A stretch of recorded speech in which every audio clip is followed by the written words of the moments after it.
With every MotoGP season, so many factors influence the outcomes of every race, from its practice sessions to qualifying to every lap of the actual race. And with that comes the unpredictability of the season outcome as a whole. Some years it was pretty obvious right from the get-go who was going to contend for the podium in every single race, and therefore who was going to be up for the championship title at the end of the season. But in 2022 MotoGP, what we learned so far this season is that if you were a betting man, you would have been a bum on the street already, as you would have lost your paycheck, your savings, your wife's way too expensive wedding ring, and just for the sake of things, your house as well. Because at the quarter point of this 2022 MotoGP season, the results have been surprising to say the least. Therefore, let's all sit down and go back to school for a moment and reflect on what we've learned so far this season. Welcome back to Moto Misha Monde, everyone. Glad to have you here as we reflect on what we've learned so far in the 2022 MotoGP season. But first, before we start, make sure to like and share this video as well as subscribe to the channel, as I notice a lot of you who are watching are non-subscribers, so hit that subscribe button, that way you won't miss a video. Seriously, subscribe.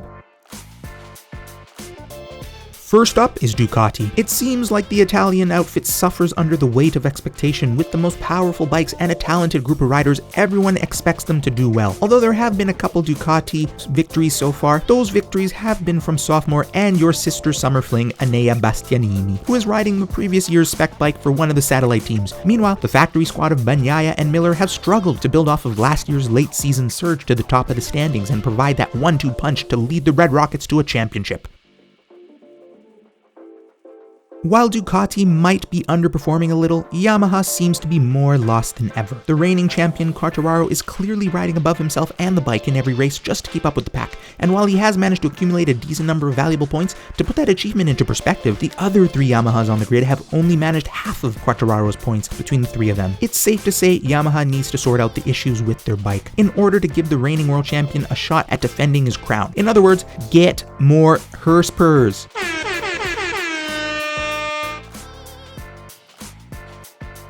After a blockbuster 2020 season, Suzuki are finally starting to show some of that 2020 form again this year. Basement layer gamer and Suzuki rider Alex Rins seem to be making good friends with the pavement by crashing out of every race last year. But so far this year, he has managed to stay on the bike and is actually outperforming his 2020 world champion teammate. Meanwhile, after getting a victory and a podium in the first two races from Brad Binder and Miguel Oliveira, KTM were as shocked as anyone. They knew the first few races outside of Europe would be tricky, so to have a bunch of points going into Europe, they must feel pretty content with that. At the same time, for Aprilia, the wait has been long, but they finally all celebrated Aleix Espargaro's 200th start with a sensational victory, the first ever for both the rider and the team in the Premier class. And although they've come back down to earth a bit since then, it served to underline how far they have come as a team over the last few years. At this point in the season, no clear favorite has emerged for the Riders nor Constructors Championships. MotoGP teams all have their preferred tracks, but so far, even that hasn't necessarily correlated to the results. Currently, nobody is running away with the title. Enea Bastianini has had an early season breakthrough leading the championship, and Alex Rins is surprisingly just behind Bastianini in the standings. Aleix Espargaro is up near the top, and the top 6 in the World Championship standings are separated by a measly 20 points, which makes for a great spectacle and will only encourage more people to follow the action.